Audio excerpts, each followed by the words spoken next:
All right, take number 52. What's going on YouTube? It's Aston Edmonds with Health and Wellness.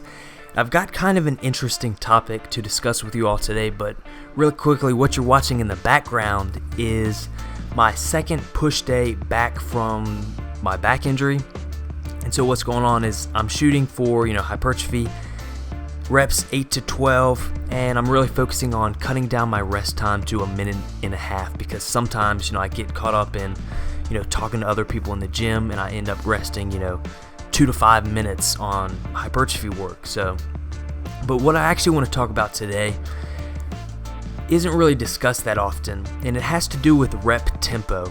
Now, before we get started, it's pretty universally understood and decided that the best rep tempo is, doing the concentric or the up portion as fast and as explosively as possible, and then lowering the weight, not too slow and not just letting it drop, but in a controlled manner. But what we're actually going to discuss today has to do with the set overall, and it's something that I saw in an Instagram post from Dr. Jacob Wilson. Now, if you don't know who he is, he has written countless articles for bodybuilding.com. He's produced their program Project Mass. He works with a lot of IFBB pros, has his own exercise science research lab in Florida. Very smart, very knowledgeable guy. Has a lot of crazy ideas when it comes to exercise science, but typically has some sort of research to back up his claims. And so I'm going to post the Instagram post on the screen now, but basically what it's talking about is the intra-set break that we kind of all do subconsciously. So, if you're doing a set of 10, you might do 5 reps and it starts getting a little painful, or you start getting tired. And so you just, you lock the weight out, for instance, on bench press, pause for a second, catch your breath, do 3 more reps, then maybe you pause at the top and then finish it off with the last 2. Basically what he did is he took 2 groups. Each group had to do 10 reps he did squat and leg press.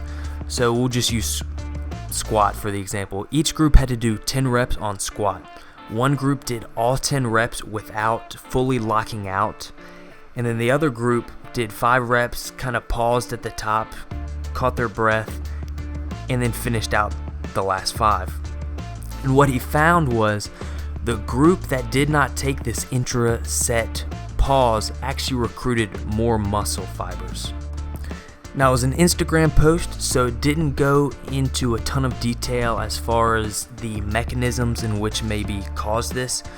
It could just simply be the one group had more time under tension than the other, or it could be something more involved, like you're used to recruiting a certain amount of muscle. You have that neurological connection drilled into certain muscle fibers, and that by not taking a break, you're not giving those muscle fibers that you're used to recruiting any sort of rest, so you're forced to then recruit more because your body is panicking, you're not stopping, and so you're almost in that survival mode where your body has to then be like, okay, we have to recruit more or else we're gonna get stapled to the ground by this weight on our back. So regardless of the actual mechanism, the outcome is going to be the same. Either way, you're recruiting more muscle. You're going to be then, gaining more muscle and strength at the same time.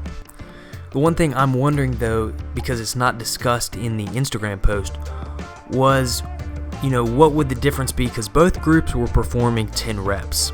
Now, I know that I can perform a lot more reps if I take that, intraset rest than if I was to just, keep constant tension on the muscle. And so what I would like to see is the amount of muscle recruitment for somebody taking one weight, doing 10 reps without any sort of pause, and then taking that same weight and doing a, slight intraset pause until they can't do any more.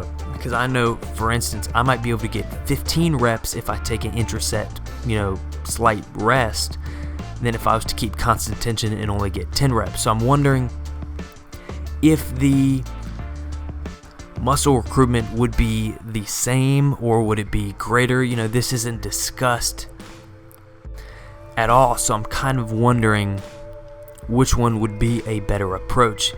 Now, I can say anecdotally that I've been trying this, consciously not taking any pauses for the past, week and a half, and it hurts. It kills. I've been more sore than I've been in a long time just from using this approach. Now, it may also be because I'm going to failure more because I'm not able to manage my fatigue as well when I do this. When I'm doing my normal tempo, I'm able to say, okay, I got 2 reps left in the tank. So I kind of pause, get my bearings, then complete the next 2. But with this, I don't know where I'm at, and then all of a sudden I'll fail.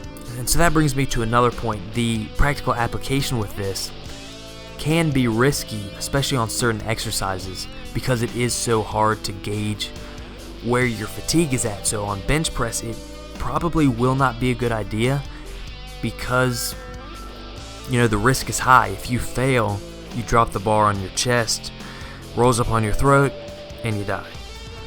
So it will work better, I would say, with stuff like leg press or just any machine movement, so like a machine bench press.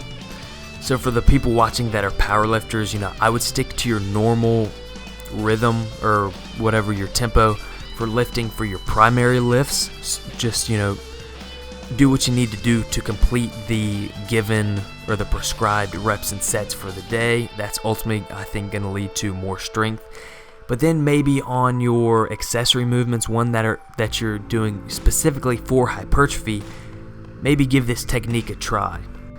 As for the bodybuilders and physique athletes that watch this channel, give this technique a try on your next workout and then let me know what you think, because the pain is a lot higher. It's a lot harder to just keep pushing through than it is to, take that little break.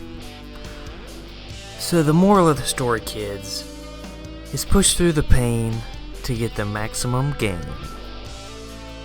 Okay, I'll see myself out.